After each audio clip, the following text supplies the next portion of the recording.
ये साले मुसलमान हमें साले काफिर कहते। बताइए, हमें साले काफिर कहते। कोई मुसलमान किसी को काफिर, हिंदू भाई को काफिर कहने की क्या जरूरत? नो नीड टू से काफिर, बिकॉज अल्लाह सेड वला तसब्बुल लज़ीना यदऊन मिन दुनिल्लाह। हमें तुम्हें काफिर कहने की जरूरत नहीं है। तुम अपने शास्त्र के तराजू में तुम खुद काफिर हो। काफिर का मतलब नास्तिक, नहीं मानना किसको? ईश्वर के फरमान को, ईश्वर के पैगाम को ना मानने का, उसको काफिर बोलते। काफिर का मतलब इनकार करने वाला ना। क्या इनकार नहीं किया तुमने श्री कृष्ण जी का? क्या इनकार नहीं किया तुमने गीता का?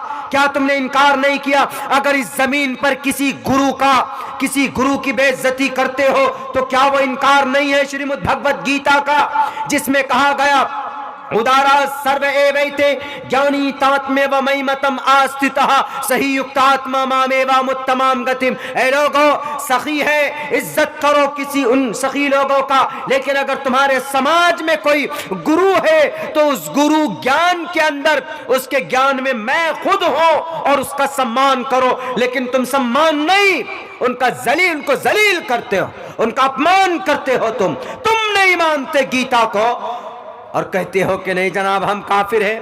ना मानने वाले को काफिर कहा जाता है। और आप गीता के बहुत सारे उपदेश को नहीं मानते हैं तो आप तो गॉड की नज़र में, ईश्वर की नज़र में खुद ही काफिर है। लेकिन नहीं, जहालत ये है कि वो काफिर गाली समझते हैं, हालांकि काफिर गाली नहीं है। काफिर का लुग़वी माना पूछ लीजिए, उलमा बैठे हैं। कफरा यकफुरु कुफरन अल्फाइलु मिन्हु काफिरुन, इनकार करने वाला, कुफरन मुनकिर। मिसाल के तौर पर इस्लाम की बुनियाद कितनी चीज़ों पे है? 5। बुनियल इस्लाम वाला खमसिन शहादत अल्ला इलाहा इल्लल्लाह, 5 है। ईमान, नमाज, रोज़ा, हज, ज़कात, 5। There are 5 pillars of Islam, ये 5 है। एक आदमी, एक मुसलमान कहता है कि we believe in one God, हम एक अल्लाह को मानते हैं, लेकिन हम मानते भी हैं, अकीदा भी रखते, सब कुछ है, लेकिन हम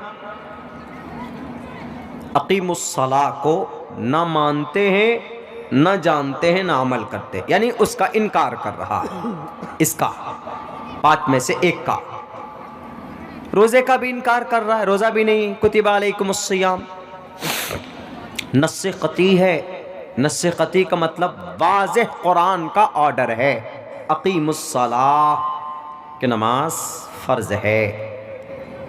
ज़कात, आतुज़्ज़काह, ज़कात फ़र्ज़ है।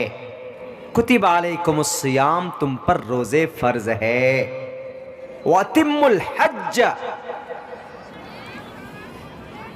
ऑर्डर है, अम्र है। अम्र मतलब ऑर्डर, जैसे बोलते हैं ना, you have to just do it, तुम्हें ये करना पड़ेगा। ऑर्डर देते हैं ना, हर चीज में ऑर्डर है। संस्कृत में जाएंगे, पिबती जलम पिबती, पानी पियो। जलम पिबती, कम बैक, कम हेयर।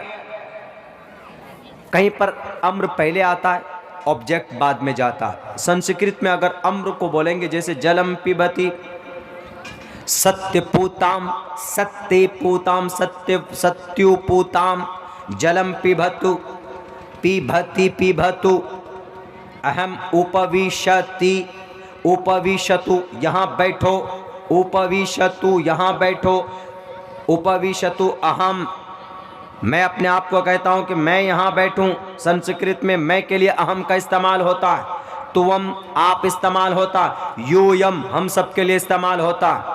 यूयम उपविशतु, चोरेणे आरक्षकः, चोरेणे दंडम, आरक्षकः दंडेने चोरम ताड़यति, चोर ने डंडे से अच्छी तरीके से, पुलिस ने चोर के डंडे से चोर की अच्छी खातिर तवाज़ो की, वो एक अलग मैटर। तो अल्लाह क्या कहता है? हर जगह पर अम्र है, ऑर्डर, ऑर्डर, ऑर्डर जिसको हम बोलते हैं। जहाँ पर कोई ऑर्डर होता है कि ये मेरा ऑर्डर है, मेरा हुक्म है, तुम्हें मानना पड़ेगा, वैसे ही अल्लाह ने कुरान में ये लफ्ज़ इस्तेमाल किया, अकीमुस्सलाह, ये भी ऑर्डर है, ज़रूरी है, फ़र्ज़ है। नस्से क़ती इसको बोलते हैं, इसमें कोई शक कोई तरद्दुद नहीं। कुतिबा अलैकुमुस्सियाम, फर्ज कर दिए गए,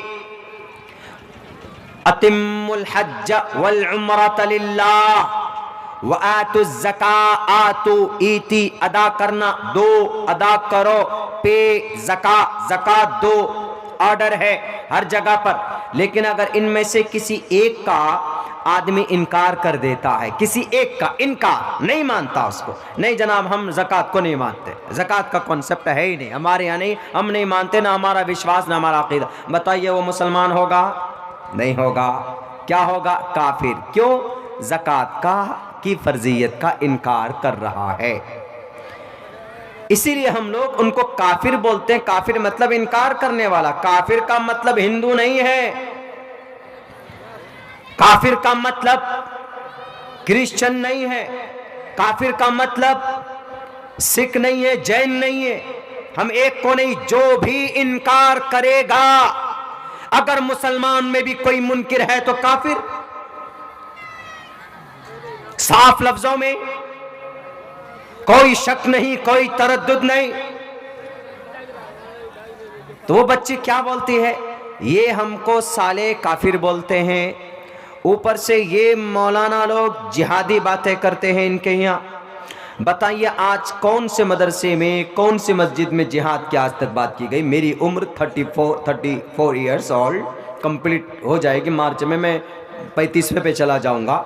लेकिन ये बताइए, मैंने आज तक 14-15 साल मैंने मदरसे में तालीम हासिल की है, कहीं पर मैंने ये नहीं सुना है कहीं पर भी कि तुम काफिर को काफिर कहो, तुम हिंदू को काफिर कहो, तुम उनको मुशरिक कह करके चिढ़ाओ, तुम उनको गालियां दो, बुरा भला कहो, तुम उनको जिहादी बोलो। हाँ, गलत को गलत कहेंगे, इस पे कोई नहीं रोक सकता। इसमें हम फ्रीडम ऑफ स्पीच हैं, फ्रीडम ऑफ कॉन्शियंस है। Because all minority shall have the right some fundamental rights. इस देश के एक एक नागरिक को कुछ न कुछ अधिकार है बोलने का। इस देश के अंदर कुछ न कुछ ताकत दिया है परमात्मा ने, और भारत के संविधान ने, भारत का संविधान, भारत का खुदा, संविधान यहाँ का मजहब, संविधानिक एतबार से बोल रहा हूं मैं, वरना हमारे खुदा से बढ़कर कोई नहीं है, पूरे जहान का खुदा। इसीलिए ये गलती, ये गलतफहमी पैदा करना छोड़ो। मुसलमानों, हम ही उस बच्ची ने बाहर आकर पूरे इंटरव्यू दिया, द 100 में छपा है, और उन्होंने कहा कि इस तरह गाली देते इन मुसलमानों को भी एक एक को पकड़ पकड़ कर काटना चाहिए, जैसे उनके 27 टुकड़े किए। उस लड़के ने अगर 27 टुकड़े किए, अरे उस लड़के ने लिव इन रिलेशन में दोनों रहते थे। किस में रहते थे? लिव इन रिलेशन मतलब नाजायज संबंध, शादी से पहले हस्बैंड वाइफ का ताल्लुक।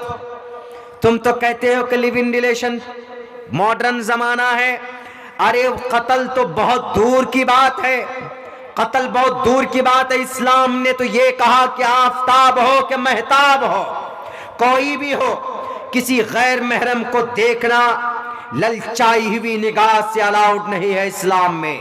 उससे हाथ मिलाना, उसको बात करना, उसको चूमना, उससे रिलेशन बनाना तो दूर की बात है जनाब। इस्लाम तो 37 टुकड़ा क्या जनाब, अगर 37 सेकंड पे अगर किसी औरत को, गैर महरम औरत को कोई मुसलमान ललचाई हुई निगाह से देखता है तो इस्लाम कहता है कि not allowed according to the Islamic sharia. फिर तो वो लिव इन में रहता था। कहां सो गए थे उसके माँ बाप जो लिव इन रिलेशनशिप में दोनों के माँ बाप कहां सो गए थे? क्यों नहीं आपने बच्चों की तरबियत की? इस्लाम चीख चीख कर कहता है, इस्लाम इसीलिए तो कहता है कि युदरीना अलैहिन्ना मिन जलाबिबिहिन्ना, के समाज के बेटियों तुम अपने घूंघट को आगे कर लो, ए समाज के बेटियों तुम अपनी निगाहें नीचे रखो। इस्लाम इसीलिए तो कहता है। इसी को तुम जिहादी कानून बोलते हो। मीडिया वाले, तुम्हें शर्म आनी चाहिए। अगर वो बच्ची कुल लिल मुमिनाति यग़ज़ुज़ना पर अमल करती, अगर वो बच्चा कुल लिल मुमिनीना यग़ुज़्ज़ू मिन अब्सारिहिम पर अमल करता की निगाहों की हिफाजत करो। कौन कहता है? जिसको तुम जिहादी किताब बोलते हो, वो किताब यूं कहता है, ऐ समाज के बेटियों, निगाहें नीची रखो, इधर उधर मत देखो, don't show here and there, and just consider and look at the way। निगाहें नीची करके अपने सामने देखकर निकल जाओ। And don't show beauty and ornament in front of stranger person. इस्लाम क्या कहता है कि अपनी खूबसूरती को, अपनी आंखों को, अपनी होंठ को, अपनी शक्ल को, अपनी बालों को, अपनी पार्ट्स ऑफ बॉडी को किसी के सामने, गैर महरम के सामने जाहिर मत करो। देखिए, वो मर्डर तो बात की बात है मीडिया वालों।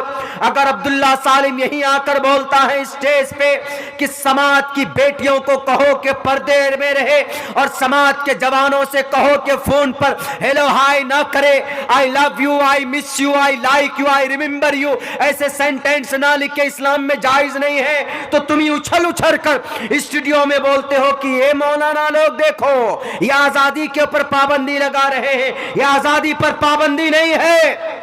ये समाज में आफताब जैसे हरकत वजूद में ना आए, किसी समाज की, किसी बेटी की जिस्म के टुकड़े ना हो, उसको रोकने के लिए इस्लाम का ये पैगाम है। तुम शायद नहीं जानते कि इस्लाम की बारीक ऑर्डर के अंदर अल्लाह तबारक व तआला ने कितनी कितनी बुराइयों का खात्मा रखा है। अगर अमल कर लेते इस आयत पर, आफताब भी अमल करता, समाज की वो बेटी भी अमल करता, तो आज ये वारदात होते नहीं होते।